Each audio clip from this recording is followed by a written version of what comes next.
Which way do I need to go? I'm always so confused. Hello, Miss Sherry. Hi. Hello, everybody. Today is March 16th, 2017. You have tuned in live for episode 47 for Lunch with Crossroads, which is a weekly chat about current events from a Christian worldview. And we're broadcasting live from Elizabethtown, Kentucky, where it is 22 degrees outside. It's cold. I'm ready for springtime.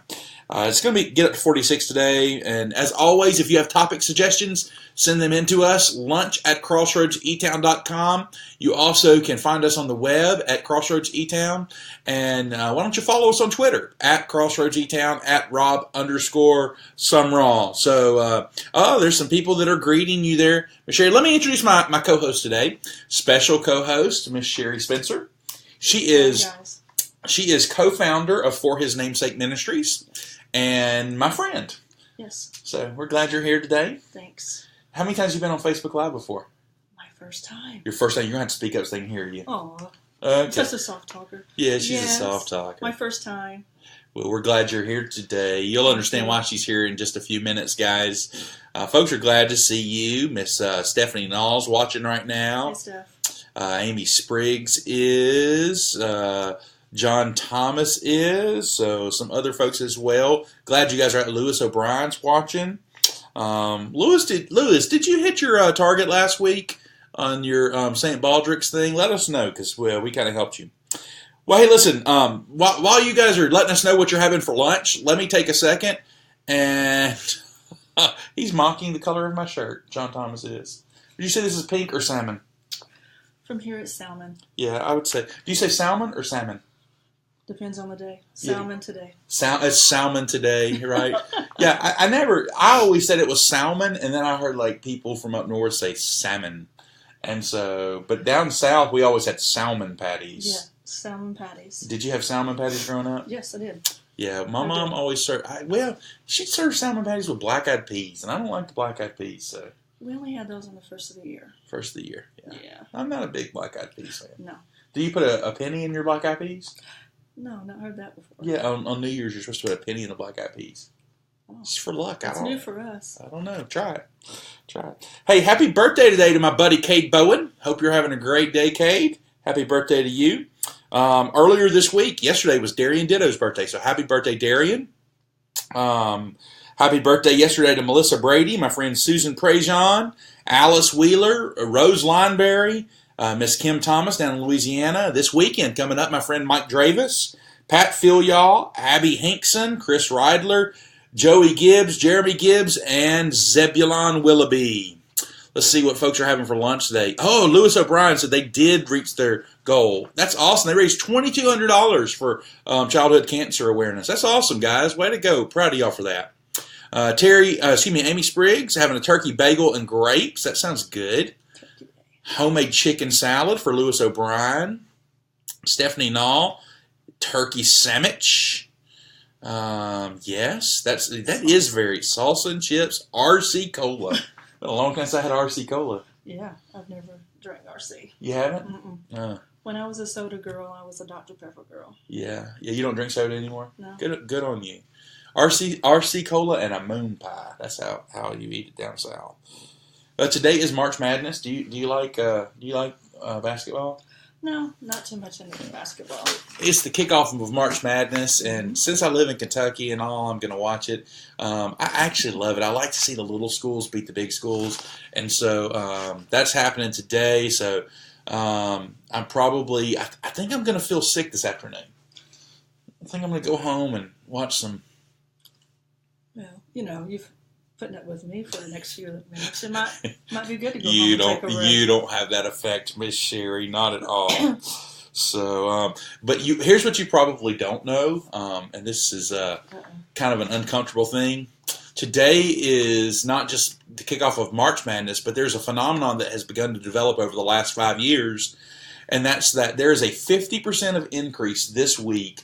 Urologists report a 50% increase of male vasectomies because men want to have a 4-day vacation They want to have I have a studio audience today. My studio audience is laughing out loud. I wish I had a laugh track. Okay. A laugh-o-meter. A laugh-o-meter, yeah. Right. Yes. So, 50% increase in vasectomies in the week of March Madness. It's a loophole that turns one of life's most unpleasant procedures into a 4-day man basketball watching vacation. Mancation. No comment. Right. They're calling it, they call it the basketball March Madness. They're calling it Vass Madness. So, I don't know. Y'all might want to think about that. Hey, Wes Durham's tuned in there. Hi, Wes Durham. Glad you're here today. That is not the easiest way to get time off. I agree, Lewis O'Brien. Well, hey, in the news today, okay, we've got some news. Both of our datelines are from here in Elizabethtown. I'm still boycotting political news. I may jump back on that train soon, but I'm just tired of it. So, anyway, Dateline, Elizabethtown, Kentucky, headline, drunk man steals milk truck, then stops for steak and shake. Yes, you heard that correct. On March 12th this week at 5:30 a.m., there was a call placed to 911 from a Prairie Farms milk delivery man who was making a delivery to Walmart. Okay, he called 911 to report that his milk truck had been stolen. Of course, Elizabethtown's finest came on site, and they discovered through some wonderful sleuthing that the milk truck had been pulled into the Steak and Shake parking lot, and the culprit was inside eating with his buddies. Now, those of you who don't live here in Hardin County, where can you describe for them the location of Steak and Shake to Walmart? Just directly across the street, pretty much in the same parking lot. Yeah, it's an out parcel. Yes. It's an out parcel. Pretty easy to find. And Thanks, Selena. Selena loves your shirt, right? Yeah. So this is a first ever. So not only is it a first for you to be on here today, but I have a first ever Lunch with Crossroads exclusive. Uh-oh. Yes. So I reached out to and had got an exclusive comment from Elizabethtown Police Department spokesman John Thomas, who stated, quote, after spending the late night partying with his friends and no doubt incurring a serious case of the drinking munchies, 24-year-old Dakota Edwards and a group of his friends decided to go to Steak and Shake to satiate their hunger. We don't know exactly what transpired, but while in transit, Edwards appeared to notice a running and unattended Prairie Farms milk truck behind Walmart. In what must have probably been a, quote, hey guys, hold my beer and watch this, end quote, moment, Edwards decided to move the truck from the back of Walmart to the front parking lot near Steak and Shake. The hapless delivery driver called the police after discovering that his vehicle had vanished. The truck was found safely parked near Steak and Shake, but the keys were gone. Police found Edwards and company inside Steak and Shake. After a brave attempt at playing ignorant, the very intoxicated Edwards broke down and confessed his shenanigans, and showed police where he had tossed the truck keys into some landscaping bushes. In Edwards' own words, it was just a joke. For his tipsy prank, Edwards was charged with theft of an automobile and alcohol intoxication in a public place. Wow. Your niece says hi. She's in Georgia. Awesome. So we can clearly see here. I was trying to think, what is the moral of that story? And I was trying to come up with some good morals. So I'm going to let you guys vote. Moral of the story A. Potential moral of the story A.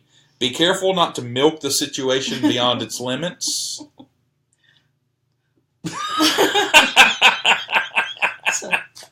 Yeah, okay. Moral of the story number 2. Number B. Alcohol and milk don't mix. Sorry. Wait. You got to turn the volume down. My studio audience has got the volume turned up. And then, of course, moral of the story number 3, avoid Walmart. Everything happens at Walmart. Yeah.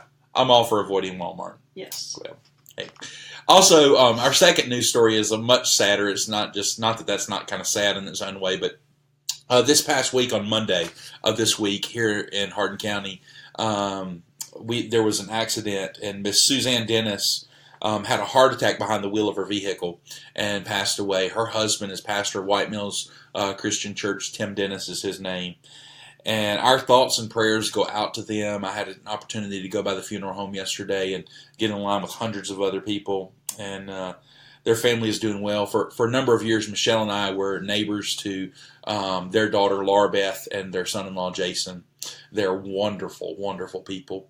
And I got to tell you, man, there was just flowers everywhere, and we were reading cards kind of as we waited in line. And she lived such an incredibly rich life. And she was a first grade teacher, had taught school, I'm told, I think for 27 years. And so on Monday, she passed away on her way to school. Obviously, they got a substitute teacher, and they contacted all the parents and told them they were gonna tell the kids what had happened at 3:00 that afternoon. If the parents wanted to show up and be there for that moment. Pastor Tim Dennis, who had lost his wife that morning, showed up in that classroom, and he shared with those kids. He told them, he said, "I want you to know that my wife loved each and every one of you." Well, I almost get a tear to my eye just thinking about it. I mean, what a pastor's heart, and what a hero. Very. And I just can't believe. I'm just so thankful for people like that. And so our prayers go out to you guys right now. It goes out to Pastor Tim Dennis and his daughters and the rest of his church. And we love you guys, and we're praying for you guys. Okay. So anyway, having said that, moving on. I did ask Miss Sherry to be here today. She is co-founder of For His Namesake Ministries. And why don't you tell the folks out there what For His Namesake Ministries are? What do you guys do? How did you come into being? Just kind of give us the lowdown. Okay. Well, several years ago, we started volunteering with Mission Hope for Kids. And we watched as they ministered to the whole family, not just the children, and they were meeting the needs of the families. As far as sometimes families wouldn't have household appliances or beds or even just a place to lay their head. So we started collecting those things and holding, because that was the problem. They just didn't have places to put it. So I've always been the type person that's always loving giving and finding homes for things. And in that process, we started collecting them in our home. And then as it grew more and more, we started storing them in storage units. And at first we didn't have a name. And then as time has gone along, and we've seen that this is just kind of growing more and more, and God's putting us in a different area with this. So I decided, I always loved the chapter in Psalms 23. That's something I've recited over and over in my head since I was a kid. And in the third verse, it talks about for doing things righteousness for His name's sake, and it stuck. And I said, well, if I have to put a title to something that I'm doing, I want it to be for God, because that's what we're doing this for, is to minister to God in this way and use it as a tool. So for His name's sake kind of stuck, and so we took it out a little bit more, and we went on Facebook and we made a private group, which we still have, and we decided that's how we're going to name it. Get a little, I'm one of those, fear kind of controls a little bit, but you got to keep going. You got to do what you're supposed to do, because if you don't, God's not going to be able to help you and use you. So what we do is we take, if you have something that you don't want anymore, necessarily things like beds, kitchen items, something that people need that probably even starting over. We've encountered families that don't have anything. So even a place to lay their head. So we go and we pick it up for you. You don't even have to worry about leaving your home. Just contact us. Currently now you can contact us through our email. I have an email that we can put out for you. Or if you don't know, sometimes a lot of it's word of mouth with us. We actually, people know us through other people, and that's how we get the word out right now. Our email address, you can contact me if you don't have us on Facebook, as Spencer1202 at AOL.com. We'd be more than glad to come and take your items and use them where they're needed. And then when we do make those, we work with other nonprofits, Mission Hope. We've worked with Clarity. We've worked with, we still work with these people, and we also work with Foster Love. This is people that help other foster families. So we're not just helping a few. We help many nonprofits that actually love on others, and we just help love them as well. So you guys see what you do as a way that you can help meet people's physical needs as part of that overall Christian mission. Yes. And Ray Parker says you're picking up a bed and dresser from me on Saturday. Yes, we are. Okay, very we good. We got you on the calendar, Ray. Very good. And I said you're the co-founder, and that's really probably giving too much credit to your husband. I mean, you're really the founder, and he's sort of the lackey, but we don't want to leave him out. So Stacy and Sherry, what I love about them, and I don't mean this in a derogatory way at all, but they're just people. Yes. And when I say they're just people, I don't mean that they're just people. You know, what I mean is that you know, these aren't people that have they haven't gone to Bible college, and they don't have seminary degrees, and they don't have titles or things like that. They're people who are just following God's call upon their life and finding tremendous fulfillment in that, and also. As they're finding fulfillment in that, they're able to help meet the very physical needs of other people. Your husband says that's a true statement, that you're really the brains behind the operation. Yeah, he's the muscle. Yeah, he's the muscle. You're the brains. But hey, you need muscle, right? You do. And so it's a good partnership. You know, and one of the things I just want to have a dialogue while they're here. Stephanie Nall says you guys are the dream team. She hearts the Spencers. Thank you so much. You know, I wanted to have a conversation because we like to have a conversation about things from a biblical worldview. And, you know, a couple of points I want to make today, 4 points actually. The first one is this. We need to remember as Christians that needs are holy things. So, in other words, when a person has a need, that need did not take God by surprise. Exactly. Right. When that tsunami hit in 2004, right. That wasn't unexpected on God's radar, okay? It just wiped out, you know, communities in Indonesia, in the Indian Ocean. And, you know, when that heart attack that this precious pastor's wife had yesterday, you know, it's not that God wasn't absent when that happened. That didn't sneak up on him. But we can even back that down to where even a person that loses their job, or somebody that very unexpectedly receives a foster care kid. Right. These needs are part of God's plan, right? Exactly. And our confidence in that is that if God is in control, then we've got to assume that He has a purpose in that need. Yes. And so needs are holy things because God has purpose in that need. And so don't be too quick to assume what that purpose is. I think that's a mistake that sometimes we can make. Well, this happened to you, and here's the purpose behind that. We don't always know that. That is true. But what we can know is that God has a purpose in it, right? Exactly. And then, so we see that needs are holy things. And the second thing I want to say today is that God uses needs, physical needs, to show people their spiritual need for Him. Exactly. Right? And I know that you guys, oftentimes, when you guys make deliveries, you're able to invite people to church or pray with them. Can you tell us what that looks like from time to time? Most often, and I mean, to be denied to be able to pray with them has probably happened minimal times. Because when we go to a home, we never, you know, they know that we're coming, but we don't know what to expect from the door. You're walking into a blind situation. Exactly. Well, we know that there's a need that needs to be met, and in meeting that need, it actually helps these people. You know, we use it as I don't loosely use the word tool to open the door to what we feel that for His name's sake is you know, proclaiming God's love for them, because a lot of times people don't even know that that's who God is. They don't even understand. They probably never knew who God was or even been introduced to Him.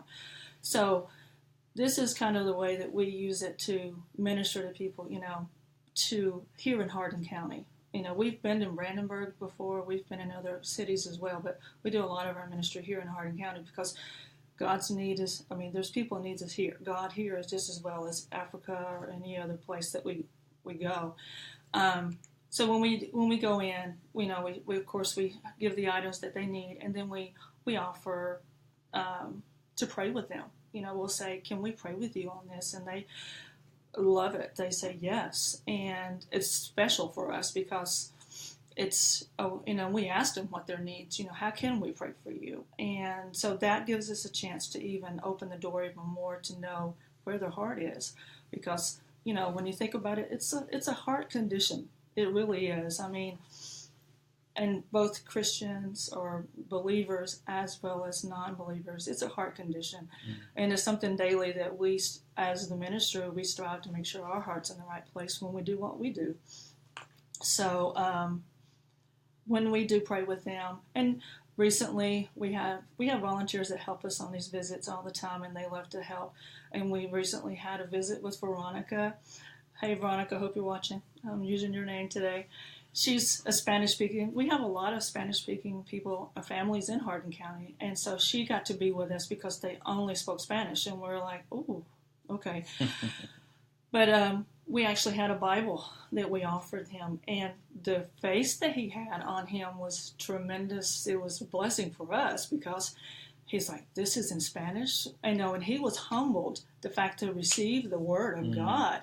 Of all things that we as Americans take for granted. We have Bibles all over our house. Right. But this precious soul, he loved the fact that it was Spanish speaking, and I actually opened it up and I said, find Psalms 23. So Veronica and I, we found some, and he read Psalms 23 to me in Spanish. Amazing. Yeah. Amazing. And then we prayed with him, and Veronica did it in Spanish too with him. He was a humbled person. And that's what it's all about. Yeah. It's opening up the door.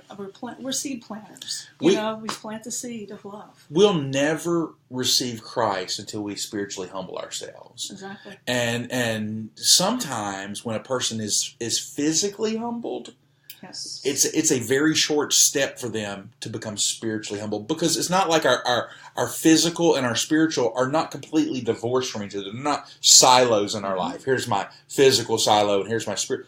No, we're complete beings, and so those parts mix together. And so when we see that a person has a physical need, that physical need can be an avenue that we can go down to, that very easily we can begin to explain to them what the gospel of Jesus Christ means. And so that's just a beautiful thing. People are loving your shirt. I'm just telling you. Thank you. Be encouraged, girls.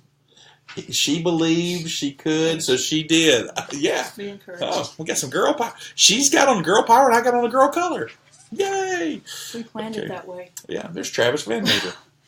Hey, Travis. So be reminded. One thing that I want to say to you Christians out there, sometimes we as Christians think that Jesus came to save people from their sins, period. Like, that's all, okay? But when Jesus announced the coming of his kingdom, he quoted from Isaiah. And he reminded them, when he read from the scroll of Isaiah, he said, "The Spirit of the Lord is upon me, because he has anointed me to preach the good news to the poor. He has sent me to proclaim liberty to the captives and recovery of sight to the blind, and to set liberty those who are oppressed, and to proclaim the year of our Lord's favor." And so it was more than just spiritual freedom. Spiritual freedom is a huge part, and we might say a foundational and incredibly important part. But God is not in the process of just redeeming us from our sin. He is in the process of redeeming all the things that sin has corrupted. And so God is redeeming the world. He's redeeming the arts. He's redeeming medicine. He's redeeming, can you believe it, politics? God is in that redemptive process. And so our theology needs to be bigger, and we need to recognize that, yes, we do minister to the spiritual man because that is eternal. But yes, part of what God has called us to do is to minister to physical needs as well. Not in isolation from the spiritual, right? They go together. That's the danger of what they called the social gospel. It made that the physical needs to be too elevated. Right. We don't want to forget the spirit man, right? So anyway, number one, needs are holy things. Number two, God uses needs to show people their need for Him. Number three, and I think is a really important point for us, God uses needs to teach us, need meters, godly character. Okay? And so when we think about how God is using needs to teach us some things, I bet you've learned a lot of things. Truly, I've learned a lot. I think we both have, Stacy and I both, we learned that it's a humbling experience, that's for sure. We've learned that it's not, of course, so many times we want to take everything into our own hands, but we have to remember it's in God's hands, and He's the one that is in control. So we've learned that it's on God's time, not ours. Right. Big time. Right. Hey, I have recently been reading this wonderful book, When Helping Hurts, by Steve Corbett and Brian Fickert. And they do a great job of expressing some things. They kind of break needs out into categories. They talk about how one of the needs that we have is the need for relief. And that is meeting an immediate, urgent need. It's like the house is on fire, we need to help it, okay?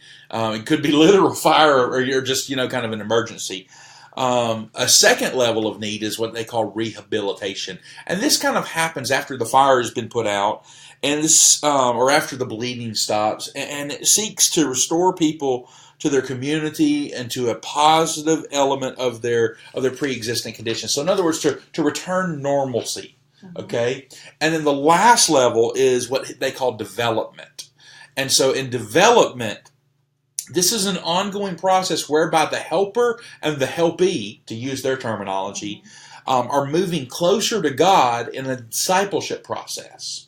Okay, and they say this. I thought this was a fantastic quote. I want to read this to you guys.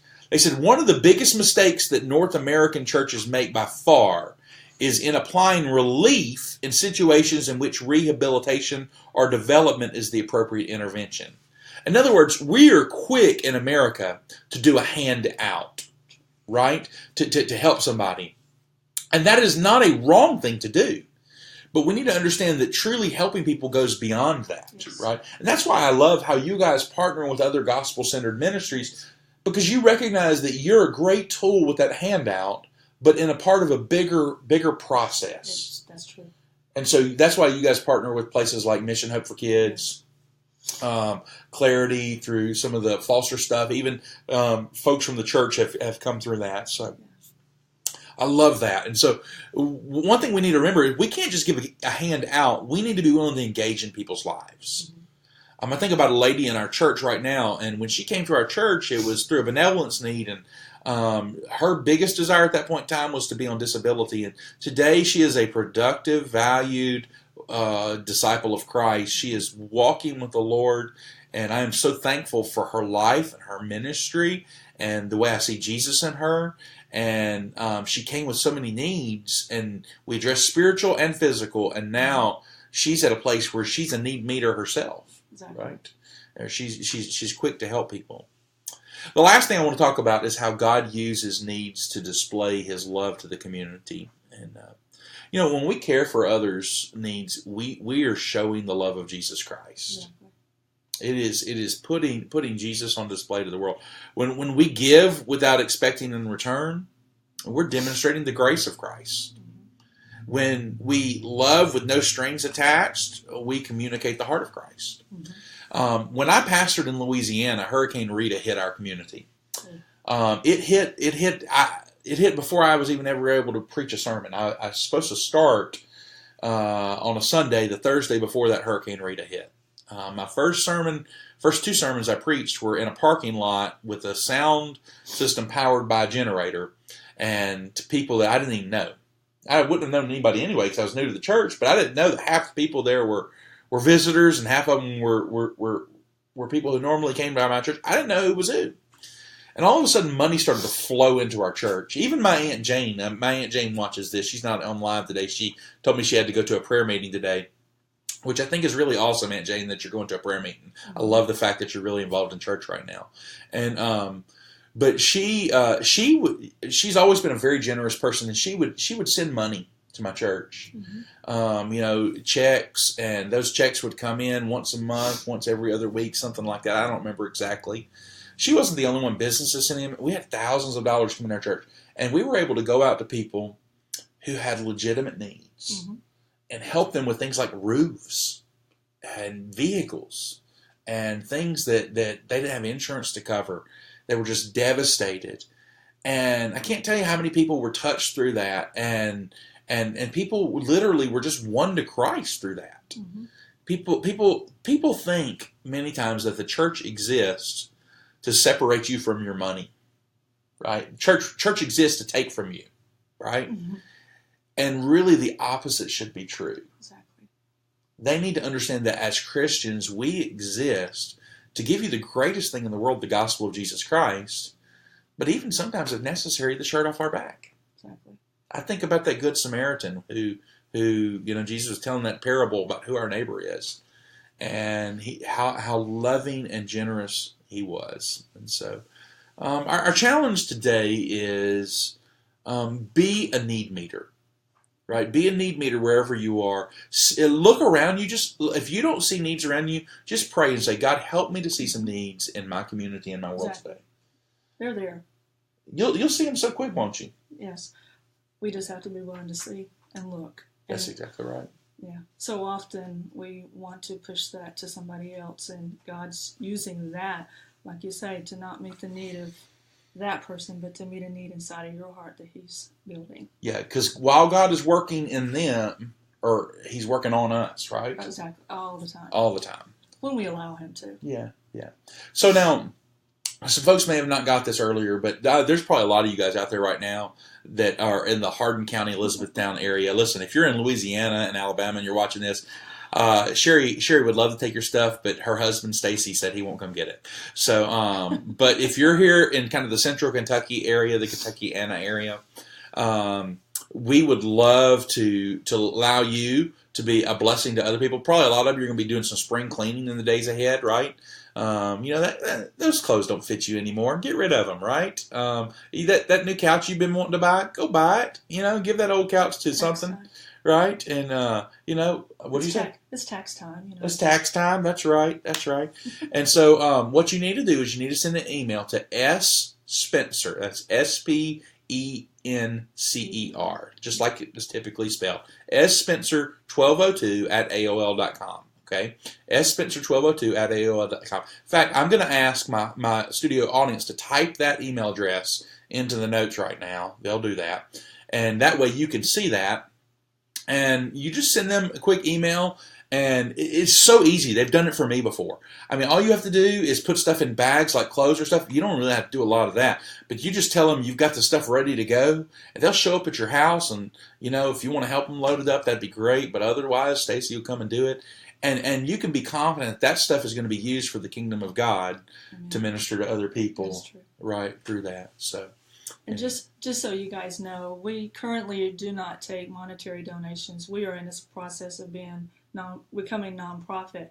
So items is what we take now. We've had many people offer and wanting to give us monetarily because they aren't in state. And, but currently we are just not doing that. But that's in process, right? That is in the process. And we are patiently waiting. Right, and we'll let you know when that kind of stuff happens, right? As we grow. Because we want to continue to support for his namesake ministry because we believe in what they're doing. So, hey, thank you guys for tuning in today. Hadn't Sherry done a great job? If you think Sherry's done a great job, give her one of those thumbs up and hearts. Hey, you don't realize this, but as you click and touch the screen, that matters. That drives traffic for what we're doing.